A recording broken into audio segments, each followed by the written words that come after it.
Hello aspirant. तो आप सभी कैसे हैं? तो सभी को हरे कृष्णा, राधे राधे। तो आज हम इस वीडियो में यूपी बीएड इंट्रेंस का जो एग्ज़ाम है उसमें साइंस से संबंधित हम वन लाइनर क्वेश्चन को देखेंगे। तो देखिए ये आपके महत्वपूर्ण क्वेश्चन है।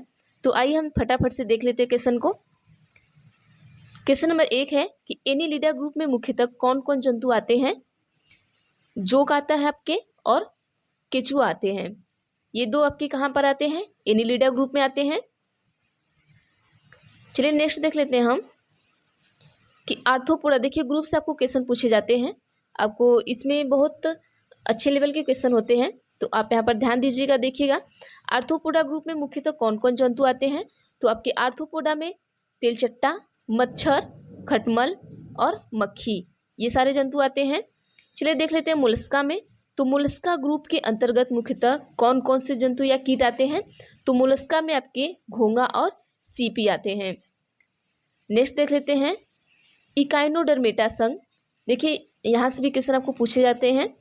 तो इकाइनोडर्मेटा संघ के अंतर्गत मुख्यतः कौन कौन से जंतु आते हैं? तो आपके इसमें तारा मछली और ब्रिटिल स्टार आते हैं। अगला क्वेश्चन देखते हैं कि मनुष्य का पाचन क्रिया का प्रारंभ कहाँ होता है? तो मनुष्य का जो पाचन क्रिया का प्रारंभ होता है वो मुख से होता है। क्वेश्चन अगला है कि सिराएं द्वारा कौन सा रक्त प्रवाहित होता है? तो जो आपका सिराएं है, सिराएं के द्वारा आपका अशुद्ध रक्तों का क्या होता है? रक्त का प्रवाह होता है। चलिए देख लेते हैं धमनी के द्वारा कौन से रक्त का प्रवाह होता है। तो ये आप याद रखिएगा, जो सीरा होती है वहाँ अशुद्ध होता है, और धमनी के द्वारा कौन सा रक्त प्रवाहित होता है? तो धमनी के द्वारा आपका शुद्ध रक्त प्रवाहित होता है।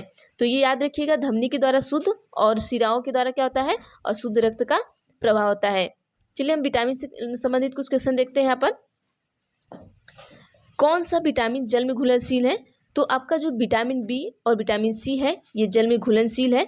अगला हम देखते हैं क्या है कि सोडियम का कार्य क्या है। सोडियम का कार्य पूछा गया है।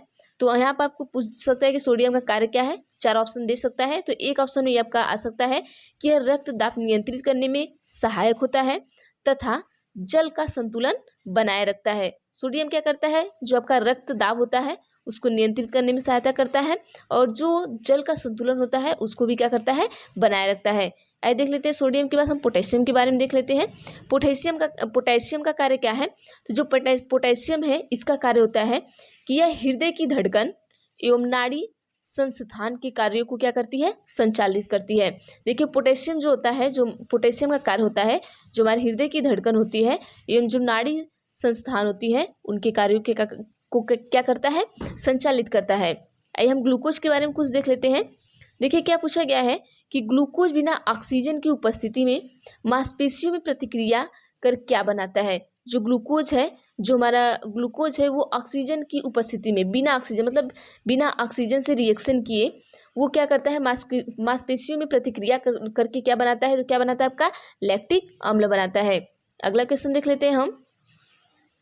अगला क्वेश्चन है कि ग्लूकोज बिना ऑक्सीजन की उपस्थिति में बैक्टीरिया, यहाँ पर देखिए बैक्टीरिया या ईस्ट से प्रतिक्रिया कर क्या बनाता है?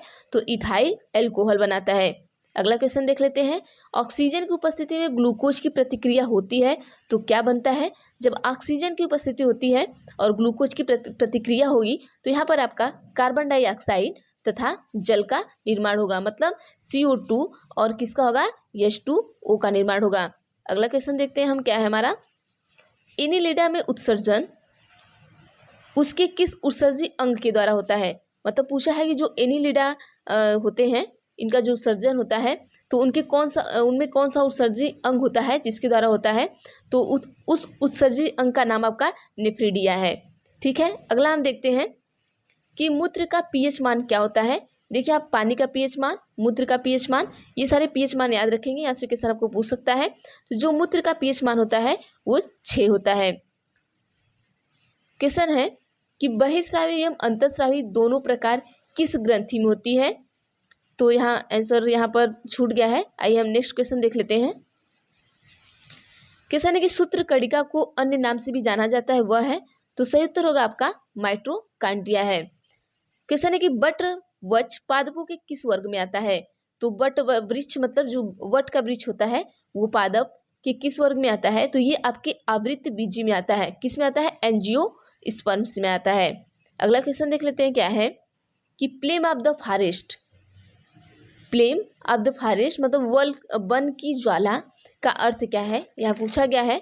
तो सही उत्तर आपका है कि ऐसे पेड़ों से भरा वन जो पतझड़ में फूलते हैं और लाल फूल बिखेरते हैं, उन्हीं को हम क्या कहते हैं, फ्लेम ऑफ द फॉरेस्ट। अगला क्वेश्चन क्या है कि पेंसिलिन किसने बनाया, तो सॉरी पेंसिलिन किससे बनाया जाता है, तो जो आपका पेंसिलिन होता है वो कवक से बनाया जाता है। अगला क्वेश्चन देखते हैं, देखिए कवक हमारे दवा में भी काम आ रहा है।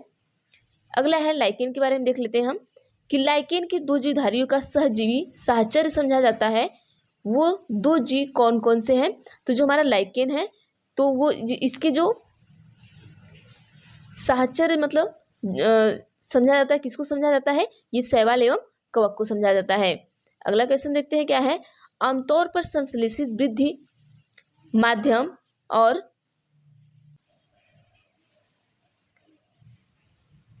क्वेश्चन देख लेते हैं हम है कि आमतौर पर संश्लेषित वृद्धि माध्यम और बेकरी में काम लाया जाने वाला एगार किससे प्राप्त होता है, तो ये आपके शैवाल से प्राप्त होता है। अगला है कि लौंग किससे प्राप्त होता है, तो लौंग प्राप्त होती है किससे, पुष्प कली से।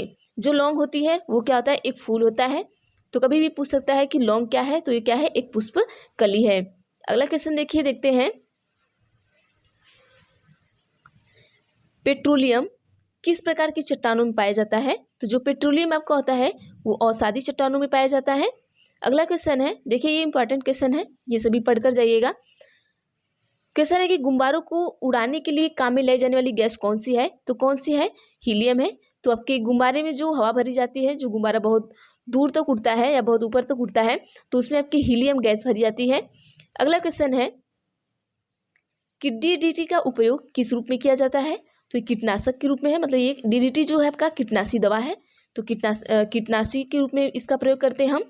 क्वेश्चन है कि एथेनॉल के अत्यधिक सेवन से कौन सा अंग प्रभावित होता है, अगर आप एथेनॉल का बहुत अधिक सेवन करते हैं तो आपकी यकृति बहुत ज़्यादा प्रभावित होती है।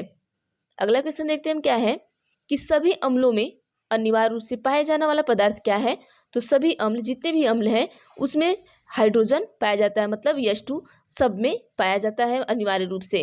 अगला क्वेश्चन है कि आग लगने तथा फैलने की सबसे कम संभावना पूछा है किस वस्त्र में होती है, तो सूती वस्त्र में होती है। जैसा कि आपको पता है कि अगर आप कभी भी खाना बनाते हैं तो आपको बताया जाता है कि आप हमेशा सूती कपड़े पहनकर खाना बनाएं, क्योंकि जो आग पकड़ता है सूती वस्त्र में बहुत कम आग पकड़ने की इसमें संभावना होती है। अगर आग पकड़ता भी है तो वो तुरंत क्या होता है, बुझ जाता है। चलिए अगला क्वेश्चन देखते हैं क्या है। क्वेश्चन है कि लोहे का सबसे प्रचुर स्रोत कौन सा है, तो लोहा किस में पाया जाता है, हरी सब्जियों में पाया जाता है, गुड़ में पाया जाता है, यहाँ भी देख लीजिएगा। तो सबसे प्रचुर स्रोत पूछा है तो हरी सब्जी है आपकी। अगला देखते हैं हम क्या है। अगला क्वेश्चन है कि गैसोलीन को किसके साथ मिश्रण करके गैसोहॉल बनाया जाता है, तो जो आपका गैसोलीन है इसमें इथाइल अल्कोहल को हम मिश्रित करके क्या करते हैं, गैसोहॉल बनाते हैं। तो चलिए आज के लिए बस इतना ही, बाकी हम आगे नेक्स्ट करेंगे। अगर वीडियो अच्छी लगी तो वीडियो को लाइक ज़रूर किया करिए, और चैनल पर नए हैं तो चैनल को सब्सक्राइब कर लीजिए, बेल आइकन को भी क्लिक कर लीजिए, ताकि मैं भी जो भी वीडियो दूँ वो आप तक ज़रूर पहुँचे।